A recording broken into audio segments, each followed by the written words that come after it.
നമസ്കാരം, നാട്ടുരാജ്യ ന്യൂസിലേക്ക് സ്വാഗതം. തൊടുപുഴ ടൗൺ വാർത്തകൾ. വർദ്ധിച്ചു വരുന്ന സാമൂഹ്യ തിന്മകളിൽ നിന്ന് പൊതുസമൂഹത്തെ കൈപിടിച്ചുണർത്താൻ ഹിന്ദു ഐക്യവേദിയുടെ നേതൃത്വത്തിൽ സാമൂഹ്യ പ്രതിബദ്ധതയുടെ ഭാഗമായി നിരവധി പ്രവർത്തനങ്ങളാണ് ചെയ്തുകൊണ്ടിരിക്കുന്നത്. ഇപ്പോൾ ലഹരിക്കടിമയാകുന്ന ഈ സമൂഹത്തെ സംരക്ഷിക്കാൻ നിരവധി ബോധവൽക്കരണ സെമിനാറുകളും ഇതുകൊണ്ടുണ്ടാകുന്ന പ്രത്യാഘാതങ്ങളും സൂചിപ്പിച്ചുകൊണ്ട് തൊടുപുഴയിൽ നടന്ന പ്രതിഷേധ കൂട്ടായ്മ. ലഹരി വിരുദ്ധ കൂട്ടായ്മ തൊടുപുഴ മഹിളാ ഐക്യവേദിയുടെ നേതൃത്വത്തിൽ തൊടുപുഴ സിവിൽ സ്റ്റേഷന് മുൻപിൽ ലഹരി വിരുദ്ധ കൂട്ടായ്മ നടത്തി. മഹിളാ ഐക്യവേദി ജില്ലാ രക്ഷാധികാരി കമലാക്ഷി അമ്മ അധ്യക്ഷത വഹിച്ച യോഗം മഹിളാ മോർച്ച സംസ്ഥാന സെക്രട്ടറി അഡ്വക്കേറ്റ് ശ്രീവിദ്യ രാജേഷ് ഉദ്ഘാടനം ചെയ്തു.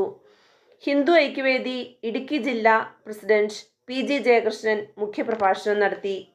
AK കണ്ണൻ, ജീന അനിൽ, ശോഭ രാധാകൃഷ്ണൻ, PG റജിമോൻ, അനിൽകുമാർ, വേണുഗോപാൽ തുടങ്ങിയവർ ആശംസകൾ അർപ്പിച്ച് സംസാരിച്ചു. ധർണയ്ക്ക് തിലോത്തമ പത്മനാഭൻ, സനിത ജയകൃഷ്ണൻ, രാജമ്മ തുടങ്ങിയവർ നേതൃത്വം നൽകി. എന്തുകൊണ്ടാണ് സ്കൂൾ കുട്ടികളിലേക്ക്, അതായത് വളർന്നു വരുന്ന കൗമാരക്കാരായ കുട്ടികളിലേക്ക് ഈ ലഹരി ഇത്ര വേഗത്തിൽ പടർത്തി കൊടുക്കുന്നത്? ഇതിന്റെ പിന്നിൽ ഒരു മാഫിയ ഇല്ലേ എന്ന് നമ്മൾ ചിന്തിക്കണ്ടേ? തീർച്ചയായിട്ടും ഇന്ന് കേരളത്തിനെ മാത്രമല്ല ലോകരാജ്യങ്ങൾ മുഴുവൻ വളരെ ആകാംക്ഷയോടുകൂടിയും ഭീതിയോടുകൂടിയും നോക്കിക്കാണുന്ന ഒരു വലിയ കുറ്റകൃത്യം തന്നെയാണ് ലഹരി. പണ്ട് കാലങ്ങളിൽ ലഹരി ഒരുപക്ഷെ പൂജകൾക്കോ മറ്റെന്തെങ്കിലും ആവശ്യങ്ങൾക്കോ മരുന്നുകൾക്കോ മറ്റുമായി ഉപയോഗിച്ചിരുന്നെങ്കിൽ അത് മാറി ഇന്ന് എല്ലാ വൈകൃതങ്ങൾക്കും വേണ്ടി, അതായത് കുറ്റകൃത്യങ്ങളിലേക്ക് കുട്ടികളെയും വലിയവരെയും ഒന്നുപോലെ നയിക്കുന്ന ഒരു വൈകൃതമായി ലഹരി വളർന്നിരിക്കുന്നു. അല്ലെങ്കിൽ എന്താ പറയാ, ഒരു കാട്ടാള രീതി പോലെ ആയി കഴിഞ്ഞിരിക്കുന്നു നമ്മളുടെ നാട്. ഇന്ന് ഈ ലഹരിയെ പ്രതിരോധിക്കേണ്ടത് ഓരോ ജനങ്ങളുടെയും ആവശ്യമായി മാറിയിരിക്കുകയാണ്. ജനങ്ങൾ പ്രതിരോധിച്ചാൽ മാത്രമാണ് ഇത്തരത്തിലുള്ള വൈകൃതങ്ങൾ സമൂഹത്തിൽ നിന്നും തുടച്ചു നീക്കാൻ, അല്ലെങ്കിൽ ഇത്തരത്തിലുള്ള ഒരു വിപത്തിനെ നമുക്ക് സമൂഹത്തിൽ നിന്നും തുടച്ചു നീക്കാനായി സാധിക്കുകയുള്ളൂ. ധർണയാണ്. ഈ സാമൂഹിക ധർണയിൽ നമ്മൾ ഓരോരുത്തരും പങ്കാളിയാവേണ്ടത്. ചിന്തിക്കുന്നു, നമ്മളും ഭാവിയിൽ അല്ലെങ്കിൽ പ്രായമാകുമ്പോൾ നമ്മൾ ഓരോരുത്തരും സുരക്ഷിതരായിരിക്കുമെന്ന് ചിന്തിക്കുന്നു. പിടിച്ചുയർത്തുന്ന നരേന്ദ്രമോദി ഗവൺമെന്റ് പിടിച്ചുയർത്തിയിരിക്കുന്ന രാജ്യത്തിന് ഇനിയും മുൻപോട്ട് ഒന്നാം സ്ഥാനത്തേക്ക് കുതിക്കുന്ന ഈ രാജ്യത്തിലെ യുവതലമുറയെ കൈവിട്ട് കളയണം. നമ്മൾ ഇത്രയധികം സ്ഥലത്തുനിന്ന് പിടിച്ചിട്ട് വെറും കൊണ്ടുവന്ന 2 കിലോക്കാരനെ മാത്രം തലോടിക്കൊണ്ട് വിടുന്നത് പിണറായി സർക്കാരിൻ്റെ ഒരു സ്നേഹാദരവല്ലെന്ന് നമുക്ക് വിചാരിക്കാൻ സാധിക്കില്ല.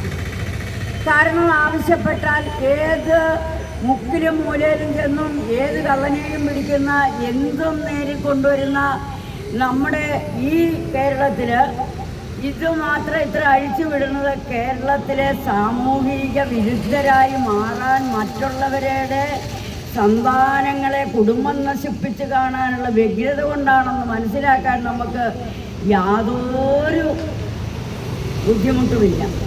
അതുകൊണ്ട് നമ്മുടെ നാട്ടിലെ കുഞ്ഞെന്നല്ല, വലിയവരല്ല, ഇന്ന് ഗവൺമെൻറ് നമുക്ക് രക്ഷകരായിട്ട് ഏർപ്പെടുത്തിയിരിക്കുന്ന പോലീസ്, അതുപോലെയുള്ള എല്ലാ വലിയ വലിയ ശൃംഖലയിൽപ്പെട്ട ഉദ്യോഗസ്ഥന്മാർക്ക് പോലും അവരുടെ ജീവൻ കൈപ്പിടിക്കാതെ ഇങ്ങനെയുള്ള ലഹരി വേട്ടയ്ക്കിറങ്ങാൻ സാധ്യമല്ല. അവരവരുടെ കഴിഞ്ഞ കാലഘട്ടങ്ങളിൽ നമുക്കറിയാം, നമ്മളെയൊക്കെ അതിശയിപ്പിക്കുന്ന രീതിയിൽ കേരളത്തിലെ മയക്കുമരുന്നിന്റെയും മദ്യത്തിന്റെയും ഉപയോഗം വർദ്ധിച്ചുകൊണ്ടിരിക്കുകയാണ്. ആ തരത്തിലുള്ള ഒരു ഭീകരമായിട്ടുള്ള അന്തരീക്ഷം ഉണ്ടാകുവാൻ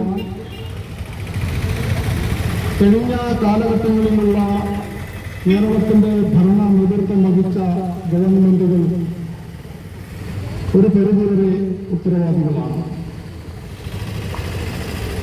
കാരണം ഇത് മുളയിലെ തന്നെ നുള്ളിക്കളയേണ്ടിയിരുന്ന ഒരു വിപത്തായിരുന്നു. എന്നാൽ അതിനെ രാഷ്ട്രീയ സമ്മർദ്ദത്തിന്റെയും സ്വാധീനത്തിന്റെയും ഫലമായിട്ട്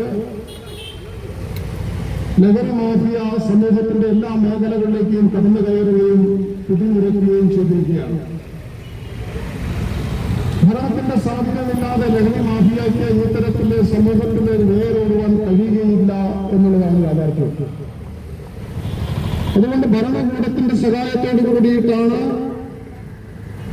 കേരളത്തിലെ ഈ തരത്തിലുള്ള ലഹരി മാഫിയ പിടിമുറുക്കിയിരിക്കുന്നത് എന്ന കാര്യത്തിൽ ഞങ്ങൾക്ക് സംശയമില്ല.